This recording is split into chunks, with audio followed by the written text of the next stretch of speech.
여러분 이때까지 살아오시면서 읽었던 책 중에 나는 이 책 때문에 내 인생에 큰 감동을 받았습니다.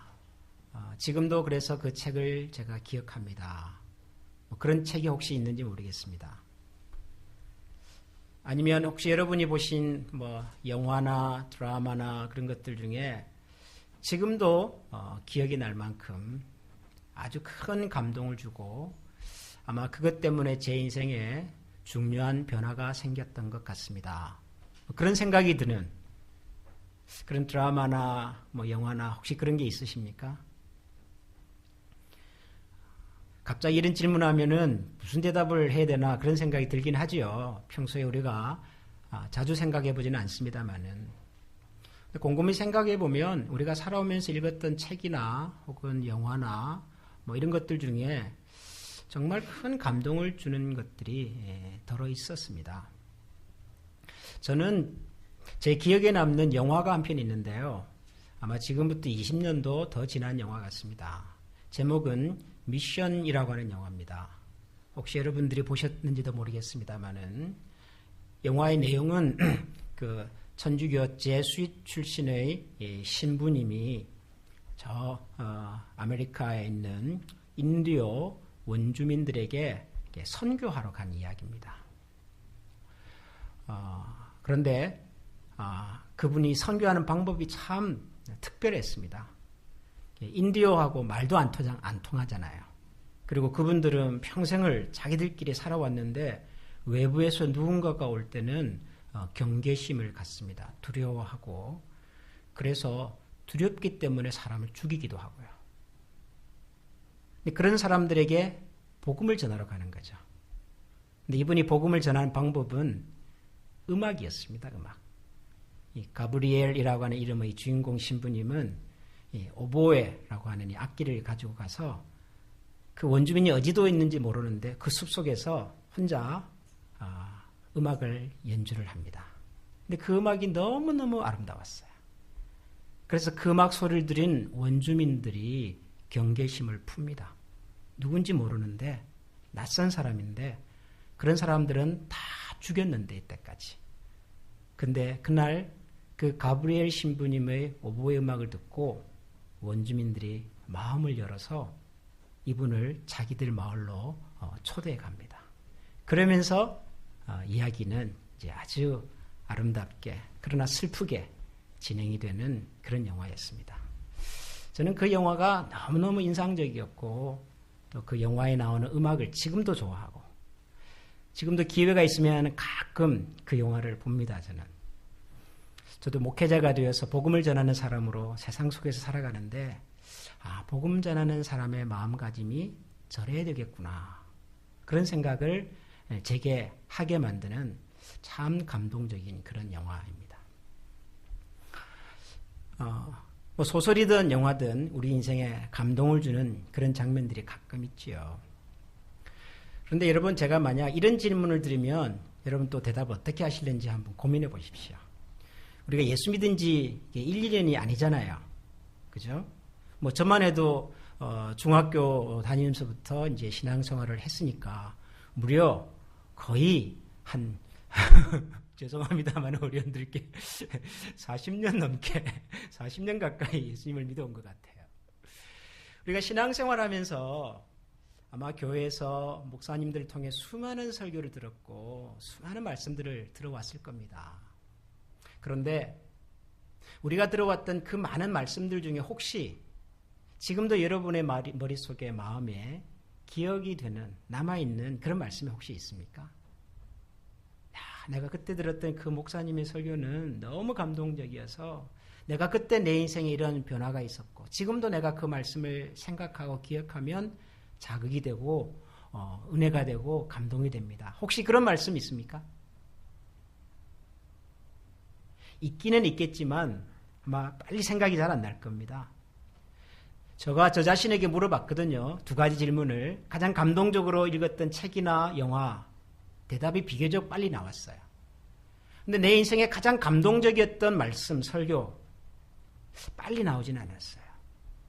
있기는 있는데요. 빨리 나오진 않더라고요. 아마 여러분들도 비슷하지 않을까 싶어요. 아주 감동적으로 읽었던 책이나 감동적으로 봤던 영화는 기억이 빨리 나는데 내가 정말 감동적으로 들었던 설교와 말씀은 빨리 기억이 잘 나지 않습니다.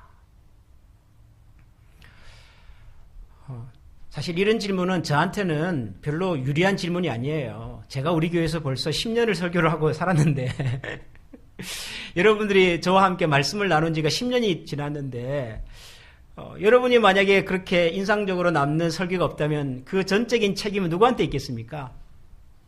저한테 있지 않겠습니까? 근데 전혀 저한테 유리하지 않은 질문을 제가 합니다. 오늘 아침에.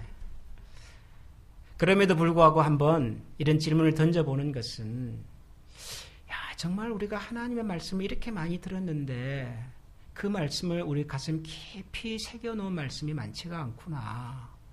그런 스스로에 대한 좀 반성이랄까? 좀 그런 마음에서 이런 질문을 드려봅니다.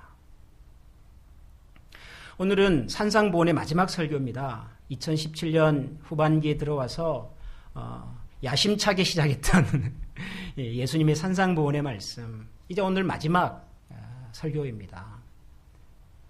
그러나 산상보훈에 대한 새로운 내용은 오늘 없습니다. 왜냐하면 이미 우리가 산상보훈의 내용을 다 살폈기 때문입니다. 그럼에도 불구하고 이 산상보훈의 설교를 마무리하는 이 시점에 제가 그냥 넘어가기가 참 마음에 뭔지 모를 아쉬움이 남았습니다. 이렇게 산상보훈 설교를 끝내도 되나 하는 생각이 제 마음속에 있었습니다. 2017년 가을에 마태복음 5장과 6장과 7장에 나오는 예수님의 그 중요한 말씀을 한번 들었다. 나는 한번 그때 이 산상설교를 주제로 해서 한 석 달에 걸쳐서 설교를 했었다. 라는 사실이 뭐 그렇게 중요하겠습니까, 우리에게. 아무리 훌륭한 설교를 듣고 아무리 훌륭한 설교를 했다 손 치더라도 그 말씀의 내용이, 그 말씀의 잔상이 우리에게 남아서 우리가 앞으로 계속해서 살아가는 우리의 여정과 삶에 뭔가 걸음이 되고 영양분이 되어주지 못한다면 우리가 이 말씀을 들었다고 하는 사실 자체가 뭐 그렇게 중요한 의미가 있겠냐고요. 그런 마음의 부담이 좀 있습니다. 산상보훈 설교 열심히 준비했는데 힘들었지만 우리 열심히 들었는데 이제 이 산상보훈의 말씀을 다 듣고 난 지금 우리의 마음속에 우리가 담아야 하는, 간직해야 하는 생각은 뭘까? 그러면서 이 산상보훈의 마지막 두 절을 제가 좀 유심히 살폈습니다. 오늘 우리가 읽은 이 두 절의 말씀입니다. 다시 한번 볼까요? 다시 한번 같이 읽어보겠습니다. 예수께서 이 말씀을 마치심에 무리들이 그의 가르치심에 놀라니 이는 그 가르치시는 것이 권위 있는 자와 같고 그들의 서기관들과 같지 아니함일러라. 어떻게 보면 마태복음 7장의 마지막에 나온 이 두 절은 없어도 되는 말씀입니다. 굳이 뭐 이 두 가지 내용을 덧붙일 만큼 중요한 내용이 아닙니다. 예수님께서 산 위에 올라가서 예수님의 말씀을 듣고 싶어서 나왔던 여러 사람들에게 심령이 가난한 자는 복이 있습니다. 애통하는 자도 복이 있습니다. 혹시 형제가 우리에게 오리를 갖고자 하거든 심리도 가주십시오. 원수도 사랑하십시다. 여러분의 눈에 있는 큰 들보를 먼저 빼야지 다른 사람의 눈에 있는 작은 티끌 때문에 비판하고 그러지 마십시오. 대접을 받고 싶은 마음이 있으면 그대로 먼저 대접하십시오. 형식적으로 기도하지 마십시오. 남들에게 보이려고 경건한 척 하지 마십시오. 하나님은 우리의 마음과 중심을 다 살피시는 분입니다. 예수님께서 산상보훈에서 하셨던 주옥 같은 모든 말씀들이 다 끝나고 난 다음에 마지막 이 두 구절은 굳이 없어도 되는 말씀입니다. 실제로 예수님께서 가르치셨던 다른 말씀들을 보면 예수님께서 이런 말씀을 전하셨습니다. 그리고 그 말씀을 듣고 사람들이 이렇게 변화가 됐습니다. 그러면서 사건은 계속해서 또 넘어가고 그래요. 굳이 그날 그 말씀을 들었던 사람들의 반응을 기록할 이유는 없습니다. 그런데도 성경은 그날 예수님의 산상보훈의 말씀을 들었던 사람들의 반응을 짧지만 그러나 굉장히 의미 있게 기록으로 남겼습니다. 그 내용이 뭐냐 하면 예수께서 이 말씀을 마치심에 무리들이 그의 가르치심에 놀라니 이는 그 가르치시는 것이 권위 있는 자와 같고 그들의 서기관들과 같지 않았다. 한마디로 말하면 뭐죠? 예수님의 말씀을 들었던 그날 그 사람들의 반응이 어땠다고요? 놀랬답니다. 예수님의 말씀을 듣고. 근데 왜 놀랬을까요? 성경은 이렇게 설명합니다.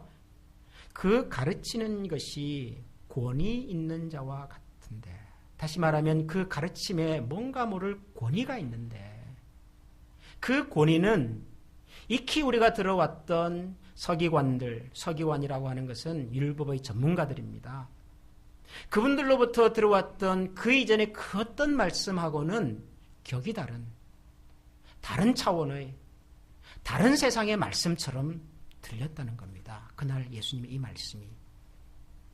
놀랐는데요. 놀란 이유가 예수님의 그 말씀 속에 그들이 한 번도 경험해 보지 못했던 아주 놀라운 권세가 그 말씀 속에 있었다는 거예요.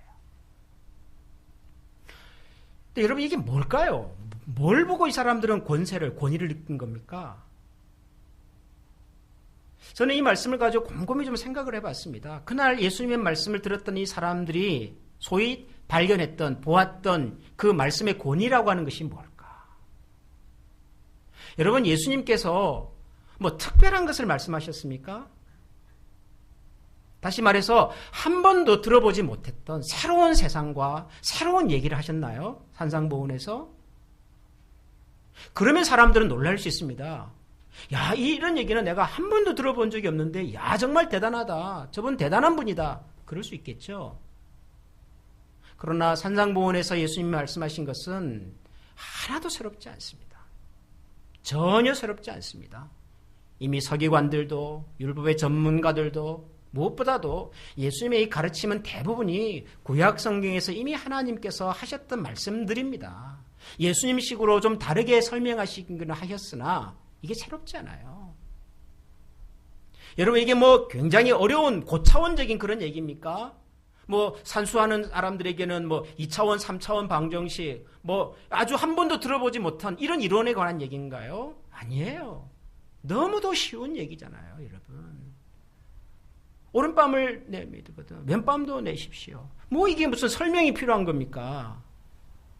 실천이 어려운 거지요.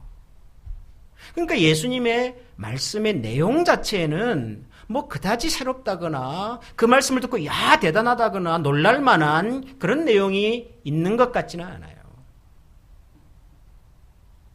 그럼에도 불구하고 그날 이 말씀을 들었던 사람들은 한결같이 이렇게 반응했습니다. 야, 놀랍다. 이거 대단한 말씀인데?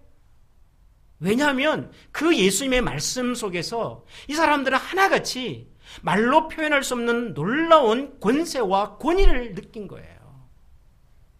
여러분 이걸 이해하시겠습니까? 지금 제가 참 설명이 어려운데요. 이걸 어떻게 제가 설명을 해드려야 될까? 참 어려운데요. 그날 그 사람들은 그런 걸 느낀 거예요. 예수님의 말씀을 들으면서.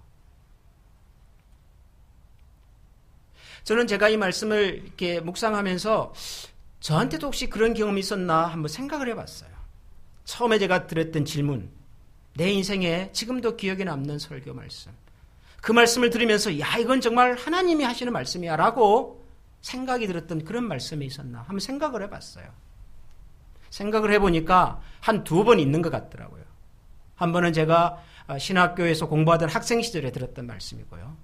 또 한 번은 제가 캐나다에 공부하러 갔을 때 거기서 들었던 말씀. 2분 다 외국 목사님이세요. 한 분은 영국 목사님이시고요. 한국은 미국 목사님이시고요. 그런데 그때 내가 왜 그 말씀을, 그 설교를 그렇게 감동 있게, 감동을 받으면서 야 정말 이 말씀 대단하구나. 그런 생각을 왜 내가 그때 했을까? 곰곰이 한번 생각을 해봤습니다. 근데 아무리 생각을 해봐도 무슨 특별한 말씀을 들은 것 같지는 않아요. 내가 신학교에서 공부하면서 단 한 번도 들어보지 못했던 새로운 이론과 새로운 어떤 성경의 해석을 들은 것 같지가 않아요. 제가 그 학생 시절에 들었던 말씀은 에베소서에 대한 설교였는데요. 마틴 로이드 존즈라고 하는, 지금은 돌아가셨는데요, 영국의 유명한 목사님이세요. 그분의 육성 설교를 제가 들었어요. 영어로 들었습니다. 잘 알아들었겠습니까? 잘 못 알아들었겠죠. 성경 본문을 제가 아니까 대충은 이해하지만 구체적인 내용은 제가 잘 몰랐습니다. 그런데도 제가 그 설교를 들으면서요, 큰 감동을 제가 받았어요. 야, 내가 만약에 앞으로 목회자가 된다면 나는 정말 이 목사님처럼 설교하면 좋겠다. 지금도 제가 그런 생각을 하고 있으니까요. 캐나다에서 공부하면서 제가 들었던 그 교수님의 설교, 그것도 뭐 평범한 얘기예요. 갈라디아서에 대한 말씀이었어요. 지금도 제가 그날 설교하셨던 그 목사님의 표정이 제 머릿속에 남아있어요. 말씀을 전하는 사람이라면 저렇게 해야지, 그런 생각이 제가 든다니까요. 근데 내용이 새로웠냐? 내용이 대단했냐? 전혀 그렇지 않아요. 그럼 뭐가 대단했던 걸까요, 저한테? 그 두 분은 제가 가장 존경하는 분들이셨어요. 한 분은 목회자로, 한 분은 신학자로. 내가 만약에 목회자가 된다면, 내가 만약에 신학을 연구하는 학자가 된다면 나도 저런 분처럼 돼야 되겠구나. 그분들에 대한 신뢰가 있는, 정말 그분들을 존경하는, 그분들의 말씀을 한번 생전에 들어보면 원이 없겠다고 생각이 드는 그런 분의 말씀이었어요. 그러니 여러분, 그런 분들의 말씀 한마디가 제 가슴 속에 그냥 가볍게 지나칠 수가 없는 거죠. 여러분, 권위 있는 말씀, 말씀의 권위라고 하는 것은 가만 생각해 보면 말씀 내용 자체에 있지 않아요. 뭐 그게 말씀이 대단하고 뭐 그렇게 특별한가요? 예수님 무슨 특별한 말씀하셨어요? 다 아는 말씀하셨어요. 평범한 얘기하셨어요. 그럼에도 불구하고 사람들은 예수님의 그 가르침 속에서 그 이전에는 경험하지 못했던 놀랍고 특별한 권위를 느낀 겁니다. 권위를. 그리고 그 권위 앞에 사로잡힌 거예요. 권위 앞에 사로잡힌 사람들의 반응이 뭐로 나타났어요? 두려움으로 나타난 거죠. 경외심으로 나타난 거죠. 야, 이 말씀 함부로 들을 말씀이 아니구나. 권위란 그 말의 내용보다도 그 말을 하는 사람에 대한 신뢰와 존경에서 나오는 법입니다. 그 말을 하는 사람에 대한 신뢰와 존경이 없으면 그분이 아무리 대단한 말씀을 하셔도 그 말에 대한 권위는 잘 세워지지 않아요. 말씀의 권위는 그런 겁니다. 여러분, 우리가 한번 생각해 보세요. 어릴 적에 우리가 다 초등학교 다닐 때 여러분 중에 혹시 반장하신 분 있습니까? 저는 그렇게 하고 싶었는데 결국은 못 해봤습니다. 분단장까지는 제가 했습니다. 반장이 아이들이 이제 막 떠들고 그러면은 뭐라 그래요? 조용히 해! 조용히 해! 그러잖아요, 반장이. 그럼 조용히 합니까? 반장 아니셨던 분들 대답해 보세요. 조용히 했습니까, 그때? 조용히 안 했어요. 지가 뭔데? 그러잖아요, 우리가. 아무리 반장이 조용히 하라고 그래도 조용히 안 해요. 그러다가 선생님이 문을 다 열고 들어옵니다. 그럼 어떻게 되죠? 갑자기 쥐 죽은 듯이 조용해지죠. 선생님이 뭐라 그러셨어요? 아무 말씀 안 하십니다. 뭐 하시기도 하죠. 야, 너희들 조용히 해. 뭐 그 정도 하시겠죠. 그럼 조용합니까, 안 합니까? 조용하지요. 왜 조용하세요? 왜 조용하게 했죠? 반장의 얘기와 선생님의 얘기가 달랐습니까? 선생님의 얘기에는 반장이 할 수 없었던 특별한 내용이 담겼나요? 똑같아요. 그러나 학생들은 선생님의 말씀은 들어야 한다는 선생님에 대한 신뢰와 존중이 있는 거죠. 뭐 무서워서 말을 들을 수도 있고요. 그것도 신뢰의 또 다른 표현이니까요. 말 자체에 고려가 있는 것이 아니라 그 말을 하는 분이 누군가에 대한 신뢰가 그분의 말씀에 대한 권위를 갖게 하는 거라고요.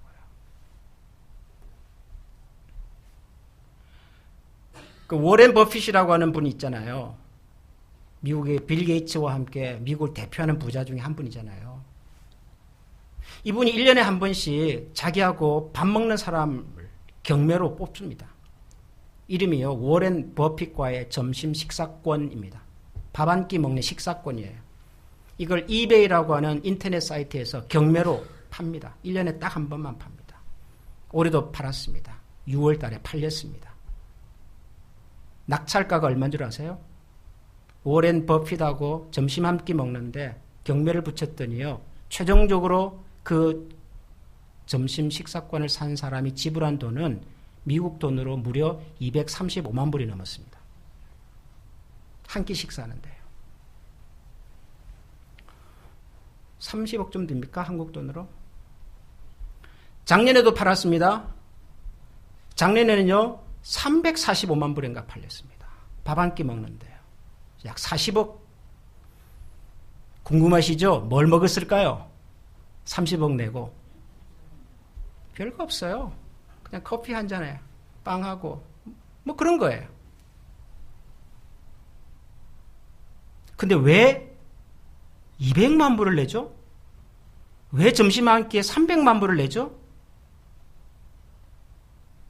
그 돈은 밥값으로 지불하는 게 아닙니다. 그 돈은 워렌 버핏이라고 하는 이 사람이 이룬 업적과 경험과 그분이 가지고 있는 그 분야의 전문성, 탁월한 전문가로서의 권위에 대해서 지불하는 돈이라고. 200만 불, 300만 불. 여러분 생각이 그렇죠. 미쳤지. 그런 돈 있으면 나눠주지. 근데 여러분, 어떤 사람은 2번이나 그분하고 밥을 먹었습니다. 한 번은 그럴 수 있잖아요. 나 돈 좀 있어. 2번을 했습니다. 왜 그랬을까요? 여러분 같으면 왜 200만 불, 300만 불 주고 이분하고 밥을 먹겠습니까? 밥값이 아깝지 않기 때문입니다. 내가 지불한 돈보다도 그분과 함께 식사한 시간이 더 귀하고 더 가치가 있었다고 생각하기 때문입니다. 내년에도 팔겠죠? 관심 있으면 한번 해보십시오, 여러분. 여러분, 저는 이런 이야기를 이렇게 들을 때 마음 한편에 굉장히 좀 씁쓸한 생각이 들 때가 있어요. 우리가 세상을 살아가면서 우리가 소위 말하는 전문가들에 대해서 우리가 보여주는 태도 있잖아요. 전문가로서 우리가 대접하는 우리의 마음가짐이 있잖아요. 이건 정말 놀랍습니다. 워렌 버핏, 투자의 귀재, 단돈 500불로 시작했지만 지금 전 세계에서 3번째 가는 부자, 그 정도 됐다 그러니까 사람들이 이분하고 밥 한 끼 먹는데 200만 불, 300만 불을 내요. 우리가 몸이 좀 아파서 병원에 가면 의사 선생님의 말씀을 정말 철석같이 믿잖아요. 이렇게 하십시오. 이런 약을 드셔야 되고 이렇게 운동하셔야 되고 정말 의사 선생님의 말씀을 하늘처럼 우리가 듣잖아요. 만약에 내가 그렇게 잘 못해가지고 병이 잘 안 나았으면 다음번에 가가지고는 어떻게 되지요? 혼나지요. 내가 이렇게 처방했고 이런 약 먹으라 그랬고 이렇게 운동하라 그랬는데 왜 안 하셨어요? 그러면 그 앞에서 여러분 대꾸하십니까? 아, 선생님이 그렇게 생각하지만 내 병은 내가 잘 알아요. 그러니까 나는 내 식으로 할 겁니다. 앞으로도. 여러분 그러세요? 안 그럽니다. 적어도 상식적인 사람들은 그러지 않습니다. 내가 아무리 목회자고 내가 아무리 한 나라의 대통령이라도 내 주치의가 나한테 선생님의 병은 이것이고 이렇게 치료하십니다 라고 말하면 그 말을 철석같이 듣는다니까요. 그리고 그렇게 못했을 때는 스스로를 책망하고 미안하게 생각하고 혼도 나고 그래요. 그렇게 믿어요. 우리 육체의 질병을 위해서 관심을 가지고 충고해주고 처방해주는 의사 선생님의 말씀을 그렇게도 우리가 믿고요. 세상에서 성공했다는 사람들에게는 내 재산의 절반이 아니라 전부를 내어도 아깝지 않을 만큼 그렇게 한 끼 식사를 위해서 그렇게 많은 돈을 지불해요. 우리가 하나님을 향하여 어느 정도의 헌신과 존경과 신뢰를 갖고 있어요. 우리가 하나님이 내 인생의 전부라고 말하고 하나님께서 내 인생을 이렇게 만들어주셨다고 말하면서 그 하나님에 대하여 우리가 얼마만큼의 신뢰와 존경과 순종과 헌신의 마음으로 하나님 말씀을 듣냔 말이에요.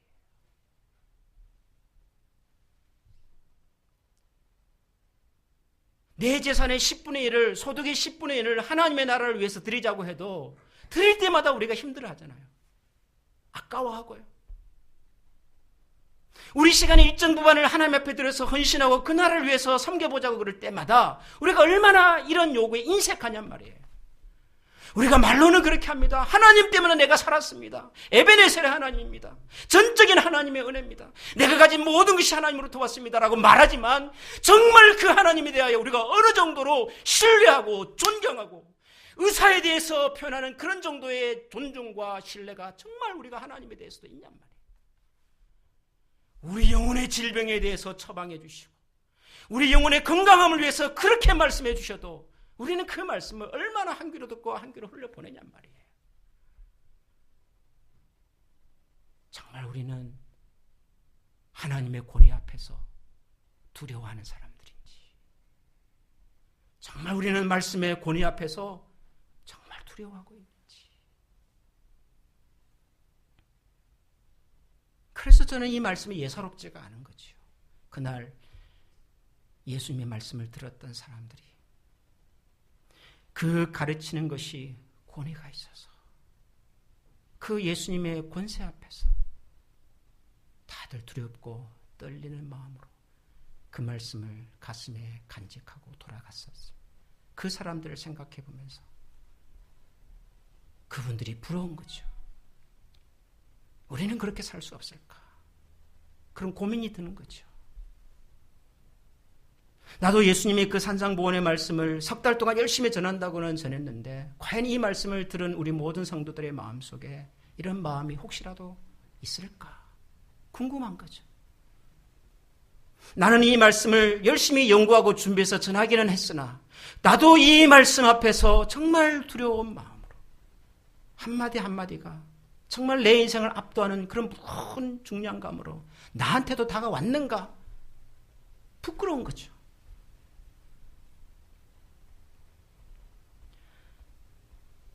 사랑하는 성도 여러분, 산상보훈 설교의 마지막 결론은 이겁니다.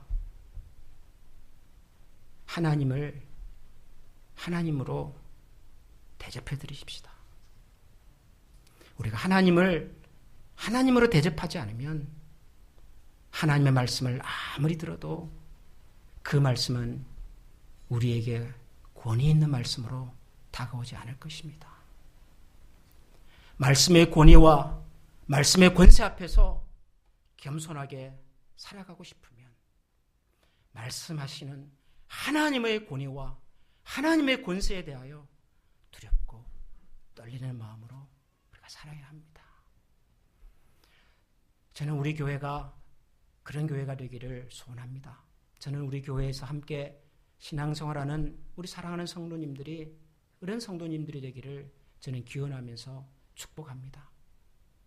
하나님, 우리가 성경에 대해서 많이 몰라도 괜찮고 우리 교회가 무슨 특별하거나 대단하지 않아도 괜찮지만 적어도 우리 한 사람 한 사람은 하나님을 하나님으로 대접하고 하나님으로 존중해드리고 하나님으로 인정하고 그래서 그 하나님의 말씀을 그 어떤 세상의 이야기보다도 무겁고 두렵게 들을 줄 아는 하나님 말씀의 권위 앞에서 살아가는 그런 교회와 성도가 되고 싶습니다.